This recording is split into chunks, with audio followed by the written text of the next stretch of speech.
अब बहुत से दोस्तों का ये सवाल होता है कि सर हम अपने सोलर प्रोजेक्ट में कौन से सोलर पैनल्स इंस्टॉल करवाएं, एन टाइप के सोलर पैनल लगवाएं या पी टाइप के सोलर पैनल्स लगवाएं। देखिए, एन टाइप जो है वो इस वक्त की सबसे लेटेस्ट टेक्नोलॉजी है और एन टाइप की परफॉर्मेंस जो है वो पी टाइप सोलर पैनल से थोड़ी सी बेहतर होती है।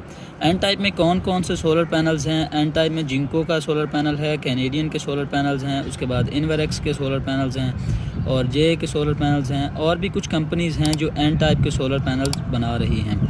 एन टाइप की जो एफिशिएंसी है वो पी टाइप के सोलर पैनल से थोड़ी सी ज़्यादा होती है। अगर आपने एक छोटा सोलर सिस्टम इंस्टॉल करवाना है, जैसा कि 3 किलोवाट या 4 किलोवाट का सोलर सिस्टम है, तो उसमें आप पी टाइप सोलर पैनल्स भी इस्तेमाल कर सकते हैं, जिसमें लॉन्जी के सोलर पैनल्स पी टाइप होते हैं, जिंको के सोलर पैनल्स भी पी टाइप हैं, जे के सोलर पैनल्स पी टाइप हैं और उसके अलावा कैनेडियन भी आपको पी टाइप में मिल जाते हैं।